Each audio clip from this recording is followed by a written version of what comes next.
अस्सलाम वालेकुम, कैसे हैं आप सब लोग। उम्मीद है सब खैरियत से होंगे और मज़े में होंगे। अच्छा, ये जो मैं केक बना रही थी ये 8 इंच का हार्ट शेप का केक था। इसको बनाने के लिए मैंने हार्ट शेप का ही मोल्ड यूज़ किया था। इसको मैंने कोकोनट मिल्क और काऊ मिल्क को मिक्स करके पहले केक को मैंने सोक किया, फिर उसके बाद मैंने बटर क्रीम की एक लेयर लगाई, फिर उसके ऊपर कोकोनट के जो क्रम्स आते हैं वो मैंने पूरे स्प्रेड कर देती। इससे थोड़ा सा कोकोनट का बहुत अच्छा रिच फ्लेवर आता है, तो फिर मैं इस तरह से करती हूँ।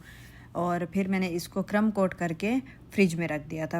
फिर ज़ाहिर सी बात है ठंडा हो गया, तो उसके बाद मैं फ़ाइनल कोट की तरफ आई। अच्छा, कुछ केक्स ऐसे होते हैं कि जो आपके गले पड़ जाते हैं, लिटरली इतना मुश्किल हो जाता है उनको बनाना। मतलब इस केक का डिज़ाइन मुश्किल नहीं था, और ये मैं ऑलरेडी 2-3 बार बना चुकी हूँ। कस्टमर ने मेरे ही पेज से उठा के मुझे रेफरेंस पिक्चर भेजी थी कि मुझे ऐसा केक चाहिए, लेकिन आप यकीन करें इतना मुझे इसको बनाते हुए फ़ाइनल तो हो गया, लेकिन उसके ऊपर जब बर्नवे पेपर जो आते हैं, शीट आती है जो, वो जब लगाना था ना, इतना मेरे लिए मतलब मुश्किल हो रहा था। मेरे अपना जो प्रिंटर था उसकी इंक ख़त्म हो गई थी, तो मुझे ज़ाहिर सी बात है कहीं और से जाके इसको प्रिंट करवाना था। और मज़े की बात है कि मैं जब गई, वो मेरे घर से थोड़ा सा फासले पे है, तो जैसे ही मैं लेके उसको निकले ना, मैंने जैसे केक के वो जो क्या कहते हैं उसको, पेपर जो था वो मैंने रखा, उसके ऊपर मैंने अपना बैग रख दिया, गलती से वो बीच में रप्चर हो गया। फिर मैंने दोबारा उसका प्रिंट लिया, दोबारा सेम मैंने, हालांकि वो नहीं लिया, पेपर वेपर के ऊपर कुछ नहीं रखा, आराम से पेपर एहतियात से ऊपर डैशबोर्ड पे रखा। लेकिन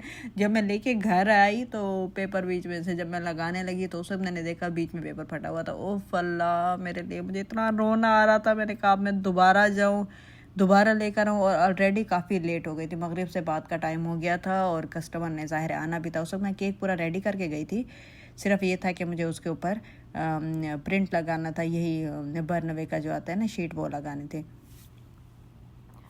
फिर खैर मैं कस्टमर को मैंने बताया जब मैंने लगा लिया। अच्छा, उसके नीचे क्योंकि मेरे पास ये पड़ी होते हैं वेफर पेपर्स पड़े हुए होते हैं, तो मैंने इसको ग्लू से ही, जो एडिबल ग्लू होती है उससे मैंने नीचे उसके एक और पेपर लगा के हल्का सा, वो आप फाइनल लुक में देखिएगा, इतना पता नहीं चल रहा है क्योंकि जब उसके ऊपर पाइपिंग आ गई थी तो इतना उसका मतलब प्रोमिनेंट नहीं हो रहा था। लेकिन अब जब काम कर रहे होते हैं ना, तो बंदे को खुद पता होता है कि हाँ, हमने क्या कारनामा सर अंजाम दिया है।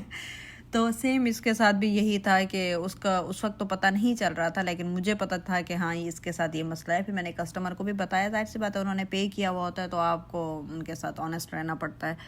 तो फिर मैंने उसको बताया, मैंने कहा इस तरह से हुआ है। और फिर मैंने उसको बोला, मैंने कहा अगर तुम थोड़ा लेट आओगी तो मैं जाके, और मतलब तुम्हें मसला है तो मैं जाके और लेकर आ जाऊंगी। लेकिन वो बेचारी अच्छी थी, उसने कहा नहीं नहीं सही है, बस ये वाला जो प्रिंट लगा हुआ है इतना पता नहीं चल रहा, तो मैं इसी को ही ले लूँगी। मैंने कहा चलो ठीक है, शुक्र है अल्लाह का। खैर ये मेरे अपने ही पेज की रेफरेंस पिक्चर थी, ऑलरेडी मैं 3-4 बार ये केक बना चुकी थी, उसी का ही ये उन्होंने मुझे भेजा सैम्पल कि मुझे हमें ऐसा केक चाहिए। फिर राइटिंग सबसे मुश्किल टास्क होता है। खैर अब तो लिख लिख के ना थोड़ी थोड़ी आदत होती जा रही है। तो इसके ऊपर ब्लैक कलर के रिबन्स भी लगाने थे, बीड्स वगैरह भी रखने थे, राइट भी करना था। और अभी आप देखिएगा, ये देखें बिल्कुल राइट की तरफ ऊपर से कॉर्नर से थोड़ा सा रप्चर हुआ है ना, इसके नीचे मैंने वही ग्लू लगा के उसको मैंने मतलब फिक्स करने की कोशिश की थी, लेकिन शुक्र है अल्लाह का इतना ज़्यादा ये प्रोमिनेंट नहीं हो रहा था पाइपिंग की वजह से। खैर ये मेरी केक की फ़ाइनल लुक आएगी, आप मुझे बताइएगा आपको ये केक कैसा लगा। इंशाल्लाह मिलते हैं अगली वीडियो के साथ, किसी अगले डिज़ाइन के साथ, किसी अगली स्टोरी के साथ, किसी अगले कारनामे के साथ। तब तक के लिए दुआ में याद रखिएगा। अल्लाह हाफिज़।